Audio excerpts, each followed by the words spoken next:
Zaman Orde Baru lihat statistik. Pemerintah saat itu cerdas, cerdik mereka. Bagaimana daerah-daerah yang berbasis berbudaya liburan setiap tahunnya itu diberi jalur terbang langsung.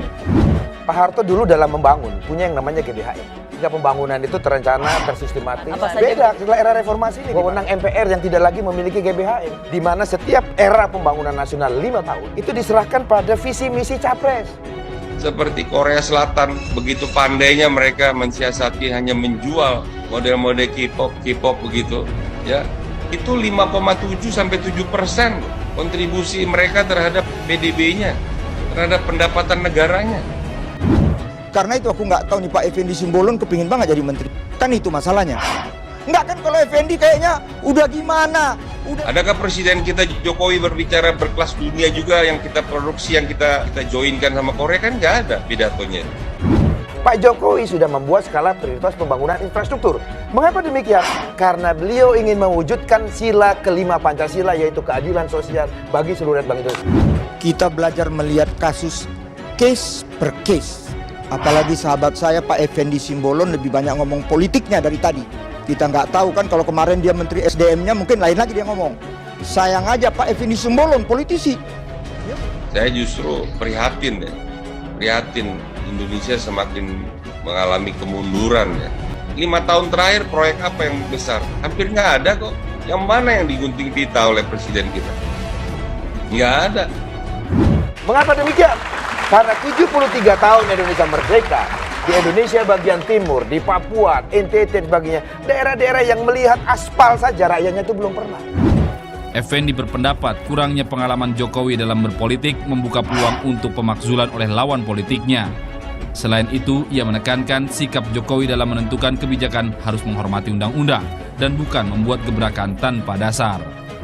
Dengan adanya celah-celah seperti ini berpeluang untuk lawan politiknya menjatuhkan posisi, walaupun itu bukan karena upaya lawannya.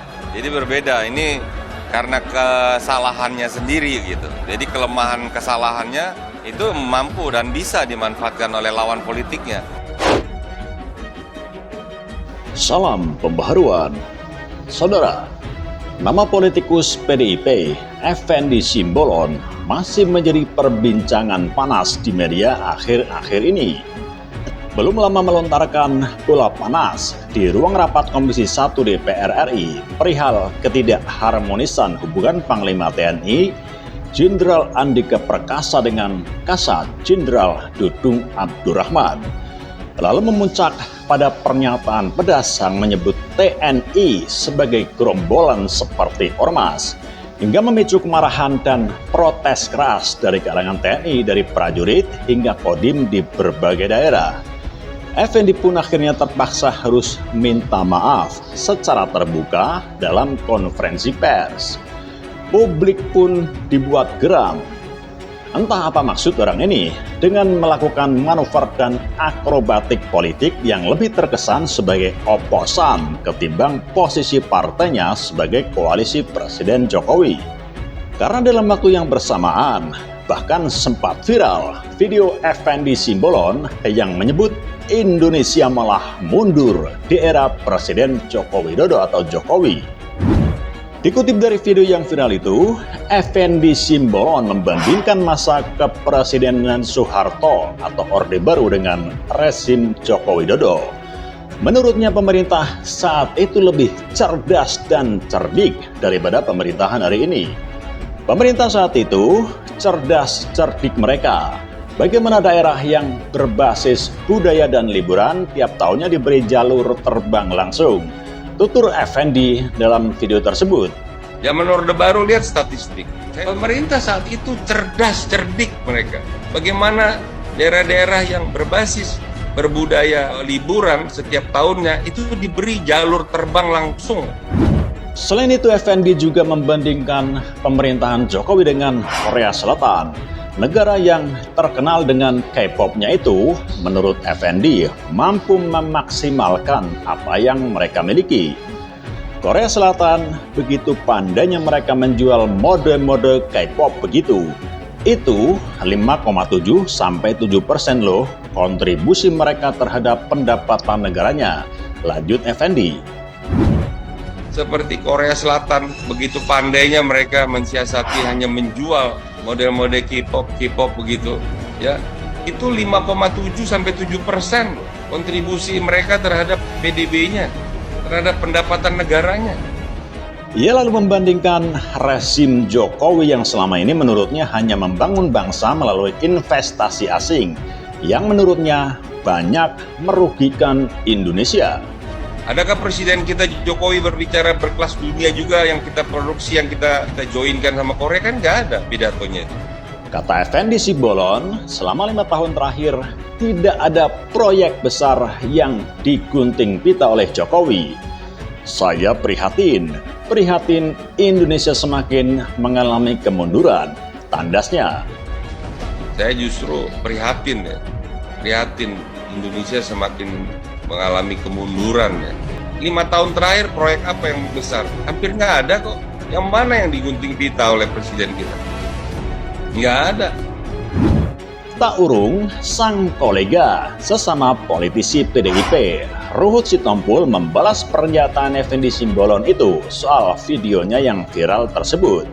Hahaha, beginilah model manusia yang gagal karena mau jadi menteri Pak Joko Widodo. Status Ruhut Sitompul melalui akun Twitter pribadinya Rabu 7 September 2022. Karena gagal jadi menteri dari Presiden Jokowi yang disebut Ruhut Sitompul sebagai presiden yang sangat dicintai rakyatnya ini, ia menuding Effendi Simbolon menjadi frustasi.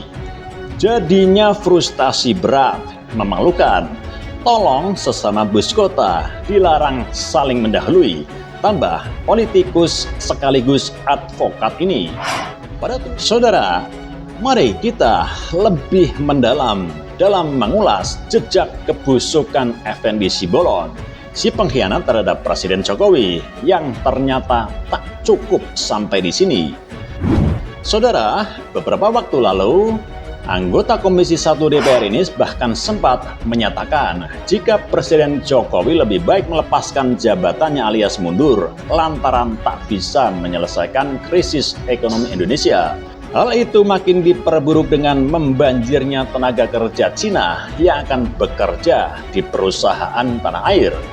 Lebih baik Jokowi turun tahta karena tidak bisa menyelesaikan masalah ekonomi. Presiden seharusnya mampu menyelesaikannya, bukan menterinya. Kata Effendi di gedung DPR Senayan, Jakarta Selatan, Selasa 1 Agustus 2022. Menurutnya, keberadaan pekerja asing asal Cina justru merugikan warga Indonesia. Sebab banyak lapangan pekerjaan yang diperuntukkan warga Indonesia makin sempit di tengah krisis ekonomi yang melanda. Adanya pekerja Cina di Indonesia justru menghina para pekerja tanah air. Apa yang mau diselesaikan? Yang ada hanya bikin amburadul, ujarnya. Effendi menilai berbagai upaya pemerintahan Jokowi dalam menuntaskan problem ekonomi belum berdampak langsung secara nyata. Mau Jokowi memberikan sembako dan bantuan kepada rakyat, justru malu-maluin presiden karena kurang kerjaan. Kita langsung saja, kalau presiden mampu, ayo. Dia harusnya turun tahta dengan kesatria, tegas Effendi. Dia pun juga mengkritik kebijakan perombakan kabinet atau reshuffle yang belum menyelesaikan persoalan bangsa secara keseluruhan. Beberapa tokoh pemerintah yang kini menjadi sorotan publik juga dianggap percuma. Mau muncul tokoh Rizal Ramli, Darmin Nasution, Menko yang lain, bahkan tokoh yang dikenal di kalangan publik seperti Jokowi dan Ahok sekalipun tak akan menyelesaikan persoalan. Sekarang saja belum kelihatan outputnya, ujarnya. Atas hal itu Effendi pun kembali berharap agar Jokowi turun tahta sebagai pimpinan negara, kemudian mengadakan pemilu ke depan untuk mencari pemimpin negara yang mampu menyelesaikan problem bangsa. Lebih baik persiapkan pemilu lagi nanti 6 bulan ke depan, memilih pemimpin baru yang mampu mengatasi persoalan, pungkas Effendi. Saudara, ternyata tak cukup sampai di situ. Tahun lalu, saat wabah COVID-19 merebak, Effendi Simbolon juga menyalahkan Presiden Jokowi gara-gara Indonesia kini menuju jebakan pandemi.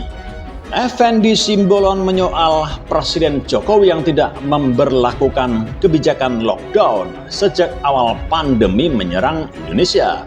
Pemerintah sejak awal tidak menggunakan rujukan sesuai undang-undang karantina itu, di mana kita harusnya masuk ke fase lockdown. Kita tidak menggunakan terminologi PSBB sampai PPKM, kata Effendi kepada wartawan Sabtu 30 Juli 2021 lalu. Mungkin di awal mempertimbangkan dari sisi ketersediaan dukungan dana dan juga masalah ekonomi. Pada akhirnya yang terjadikan lebih mahal ongkosnya sebenarnya. PSBB itu juga 1.000 triliun lebih ya di tahun 2020 itu, ujarnya lagi. Bahkan kata dia, Presiden tidak patuh terhadap konstitusi. Effendi menyebut seandainya Jokowi sejak dulu patuh, hasilnya akan lebih efektif ketimbang vaksinasi. Presiden tidak patuh konstitusi. Kalau dia patuh sejak awal lockdown, konsekuensinya dia belanjakan itu sebulan 1 juta rupiah saja, kali 70 masih 70 triliun rupiah. Kali 10 bulan saja masih 700 triliun rupiah. Masih di bawah membanjirnya uang yang tidak jelas kemana larinya. Masih jauh lebih efektif itu daripada vaksin, jelas Effendi. Nah, kembali soal kegaduhan yang diciptakan Effendi Simbolon perihal TNI beberapa hari terakhir ini. Effendi Simbolon bahkan sempat menyeret-nyeret nama Presiden Jokowi. Effendi meminta Presiden Jokowi turun tangan terkait isu KSAD Jenderal Dudung Abdurrahman yang disebut tidak harmonis dengan Panglima TNI Jenderal Andika Perkasa. Menurut Effendi, Jokowi perlu turun tangan agar tak ada anggapan bahwa disharmonisasi antara Andika dan Dudung dibiarkan. Presiden harus turun tangan. Jangan sampai ada pemikiran orang bahwa ini adalah pembiaran, kata Effendi di gedung DPR Senayan, Kamis 8 September 2022 lalu. Effendi menegaskan seharusnya tidak ada harmonisasi. Ia menegaskan seharusnya tidak ada disharmonisasi di tubuh TNI. Menurutnya jika terjadi disharmonisasi akan berdampak terhadap polarisasi di TNI.